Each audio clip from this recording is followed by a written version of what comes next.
नमस्कार दोस्तों, आज एक बार फिर से आपका स्वागत है हमारे इलेक्शन कैलकुलेशन में। आज हम चर्चा करेंगे राजस्थान के अलवर ज़िले की कुछ विधानसभाओं के बारे में आज चर्चा करेंगे और जानेंगे कि आने वाले चुनाव के अंदर वहाँ के लोगों की क्या राय है।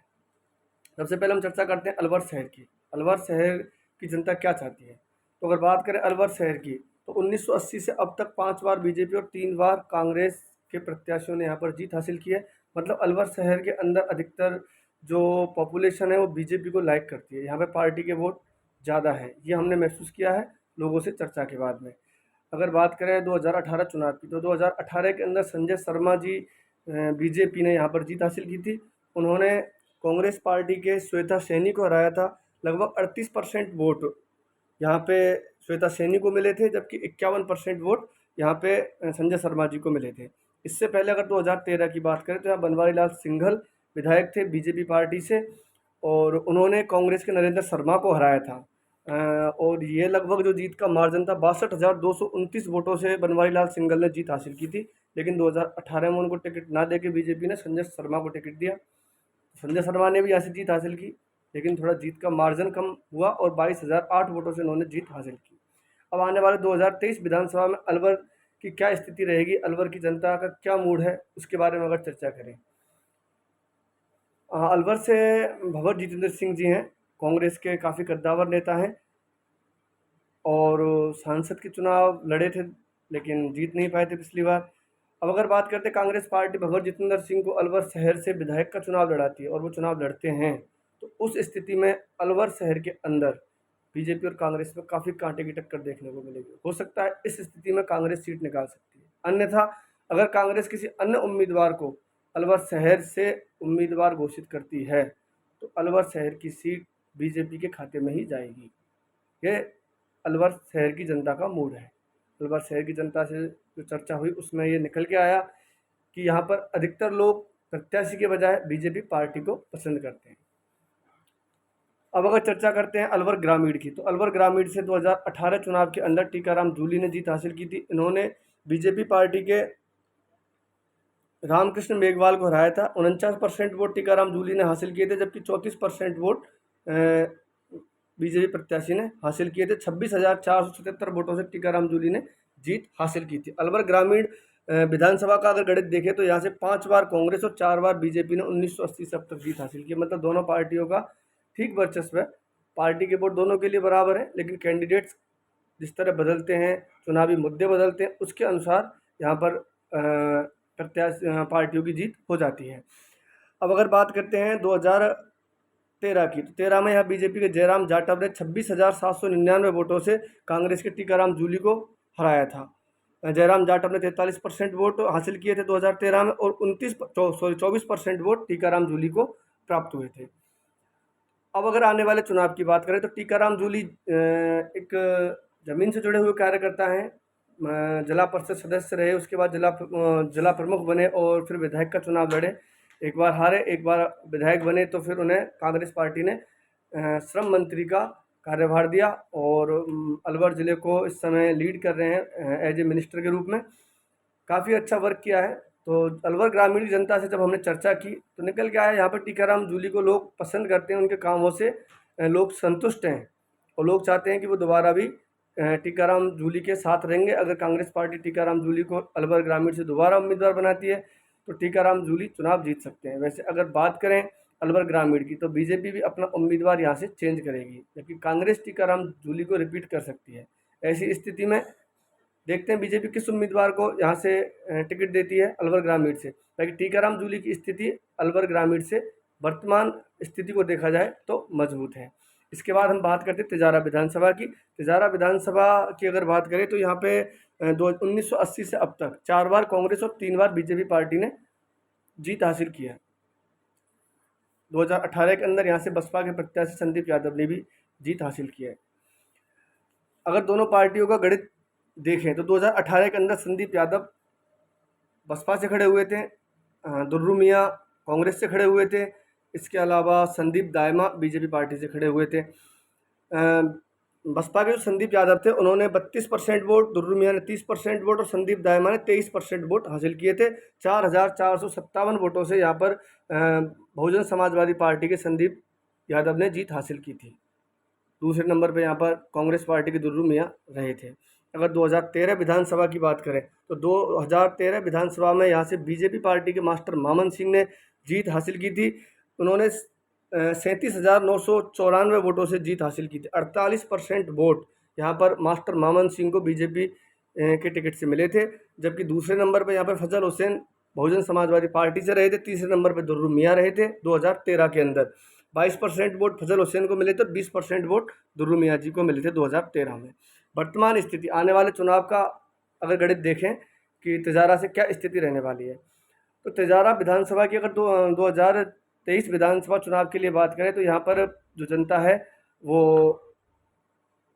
टिकट के ऊपर डिपेंड करेगा कि किसको लाइक करती है।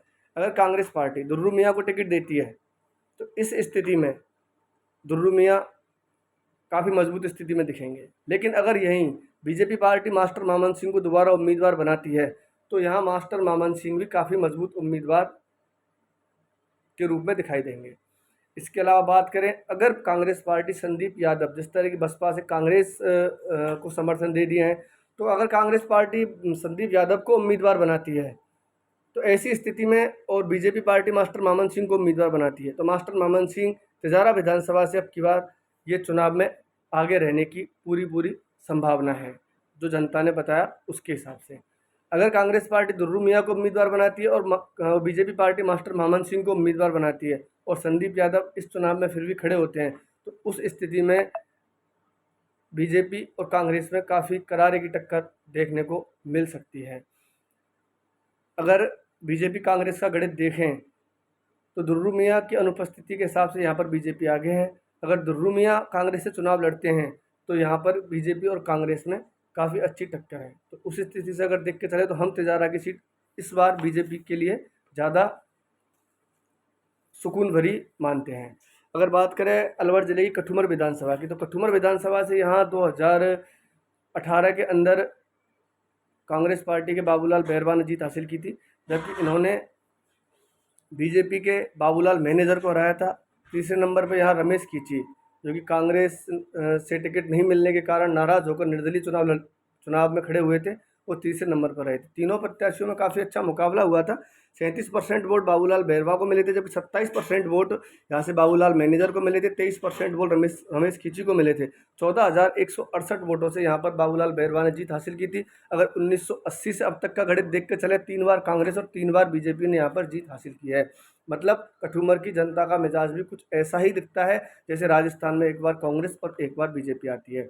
बाकी आने वाले 2023 चुनाव की बात करें तो यहाँ से कई युवा चेहरे पिछली बार भी और अब की बार भी टिकट के लिए और पार्टियों से टिकट मांगते हैं, लेकिन उन्हें मौका नहीं मिल पाता है क्योंकि कठुमर की विधानसभा जो है यहाँ पर जो पुराने चेहरे हैं उन्हीं को कांग्रेस और बीजेपी पार्टियाँ टिकट रिपीट करती आई हैं।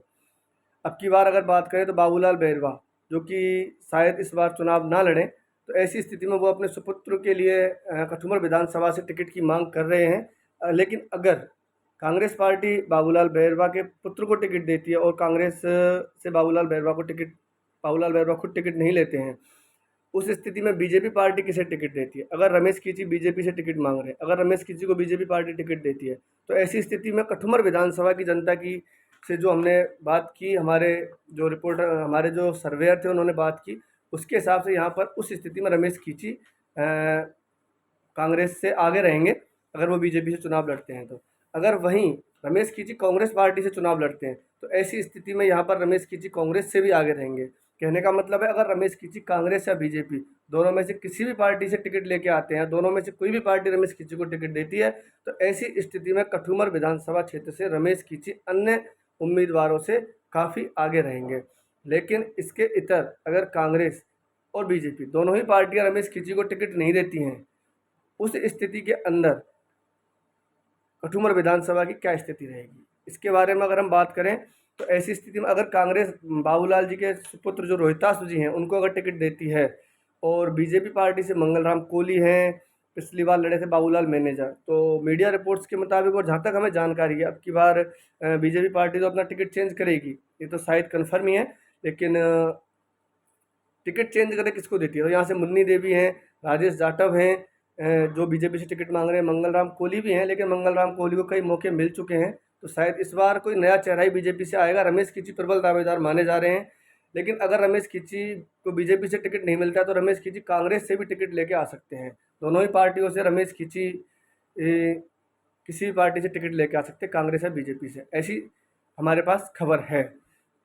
अगर बात करें कि अगर बीजेपी किसी नए उम्मीदवार को टिकट देती है और कांग्रेस जो है रोहितास को टिकट देती है, ऐसी स्थिति में यहाँ पर बीजेपी आगे रहेगी। अगर रमेश खींची यहाँ से उस स्थिति में निर्दलीय चुनाव लड़ते हैं तो टक्कर रमेश खींची और बीजेपी में देखने को मिल सकती है। ये कठुमर विधानसभा का गणित है। अगर बात करें, हमने 4 विधानसभा की बात की है, कठुमर और तिजारा, अलवर ग्रामीण और अलवर शहर, ये चारों अलवर ज़िले की विधानसभा हैं। चारों की अगर बात करें तो यहाँ पर अलवर शहर बीजेपी के लिए, अलवर ग्रामीण कांग्रेस के लिए, तिजारा विधानसभा बीजेपी के लिए, जबकि कठुमर विधानसभा वर्तमान स्थिति के हिसाब से हमें बीजेपी की ओर दिखाई देती है, क्योंकि वर्तमान में रमेश खींची बीजेपी पार्टी से टिकट मांग रहे हैं, बीजेपी पार्टी से ही बिलोंग कर रहे हैं। उस स्थिति को देखते हुए तो अलवर का गणित अब की बार क्या कहता है? हमारे हिसाब से इन 4 विधानसभाओं में हमने 3 जो विधानसभा हैं वो बीजेपी को और 1 विधानसभा कांग्रेस को हमारे सर्वे के मुताबिक हम मान के चलते हैं। धन्यवाद दोस्तों। अगले वीडियो में हम आपको सीकर जिले की लक्ष्मणगढ़ विधानसभा के बारे में चर्चा करेंगे, जो कि कांग्रेस के प्रदेश अध्यक्ष गोविंद सिंह डोटासरा की विधानसभा है। और यहाँ पे जो हमारी टीम ने सर्वे किया है उसके मुताबिक जो रिपोर्ट सामने आई है, उस रिपोर्ट से शायद आप लोग संतुष्ट हो या ना हो, लेकिन हमें आने वाले वीडियो में इसके बारे में बताएंगे। बहुत ही अलग स्थिति लक्ष्मणगढ़ विधानसभा की देखने को मिल रही है, और उस स्थिति के हिसाब से ये भी अनुमान लगाया जाता है कि कांग्रेस अगर अपने नेतृत्व के बारे में सोचे तो कुछ ज़्यादा अच्छा रहेगा। धन्यवाद बहुत बहुत आपका। नमस्कार, फिर मिलते हैं अगले वीडियो में।